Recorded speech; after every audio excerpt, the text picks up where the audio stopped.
Hi guys, ayun na nga, merong Mickey dito si Mami sa ref. Kaya naman napagdiskitahan natin, gumawa na naman ng bagong recipe. Kumuha na din ako ng sibuyas na pula at hiniwa-hiwa ng maninipis. Pwede din naman tadtarin nyo ng pinong-pino at pwede din naman sibuyas na puti kung anong available na meron kayo sa bahay. Pagkatapos, kumuha ko ng maraming bawang at tinadtad ko ng maliliit.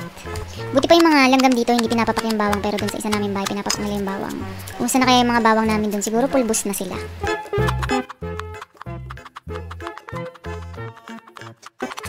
At yung pinakakarne na gagamitin natin or meat ay chicken breast or dibdib ng manok.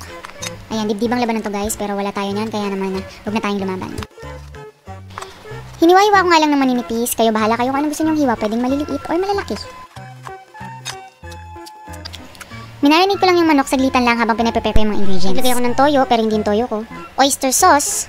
Naglagay na rin ako ng paminta, pero ingat-ingat baka kayo mabahin. Asukal, pwede nyo i-adjust, depende sa inyong panlasa, pero syempre hindi natin matitikman. Konting suka, wag sosobra, baka umasin. At naglagay rin ako ng konting sesame oil. Kung gusto nyo para matansya nyo, ilagay nyo sa separate bowl yung pang marinate, and then timplahin nyo, tikman nyo bago nyo ilagay sa manok. Halu-haluin, gumamit ako ng gloves dahil nanonood kayo, pero kung wala kayo, kakamayin ko lang. Tapos sa isang bowl, gumawa ako ng pang sauce nung Mickey Mami. Toyo, wag sosobra kasi baka umalat. Ang gamit kong toyo ay yung Lee Kum Kee Premium Soy Sauce. Lee Kum Kee, bigyan namin. Oyster sauce, basically ginagamit lang din natin yung mga ginamit natin pang marinate kanina. Paminta, asukal, at maglalagay tayo ng cornstarch pampalapot or pampathickened ng ating sauce. Hinalo ko muna ng bahagya bago ko ilagay yung tubig.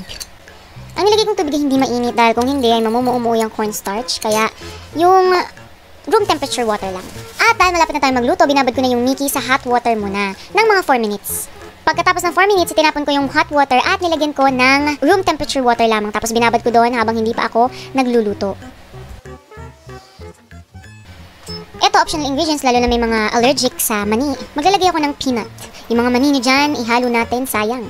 Bago ako magsimula magluto at maglagay ng mantika, inuno ko munang ibusa yung mani ng walang mantika. Ayan, parang ni-roast ko lang siya sa pan. Next, naglagay tayo ng konting mantika at hinulog na natin yung ating mga marinated chicken breast. Hinayaan ko lamang maluto hanggang sa lumambot, mga 8 to 12 minutes.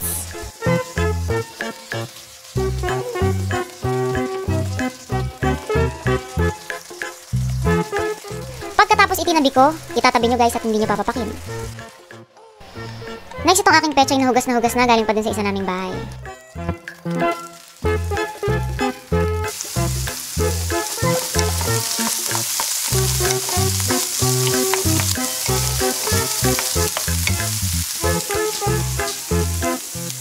Tinatakpan ko, tapos ginigisa-gisa ko, tapos tatakpan ko ulit para maluto yung pechay dun sa steam.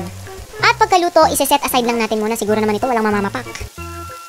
Next, nagisa na ako ng bawang. Inuna ko muna yung bawang dahil trip ko lang. Pagkatapos sinunod ko na yung sibuyas.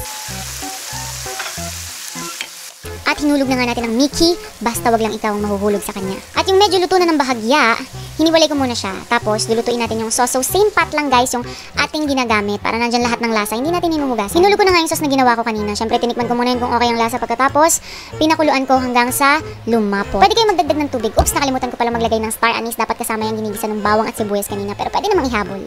Bago ko ibalik yung Mickey, nagbawas muna ako ng sauce para mamaya dadagdagan ko na lang ulit.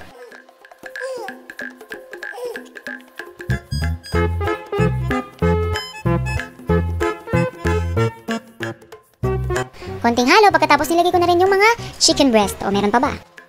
At hinulog ko na rin yung mani at pechay.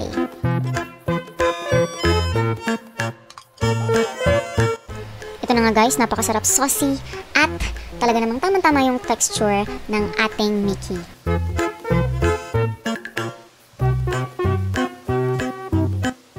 Ayun na nga guys, kainan na! At dahil dyan, ako nga palang inyong kusinerang ininyera, Jane Agustin Silvestre. See you in my next vlog. Bye! At ito na nga yung kapatid ko, gusto daw sumingit. This dish is so yummy, Ate Jane. Please make it again. Are you sure? Yes. Are you sure? Yes. Okay, bye.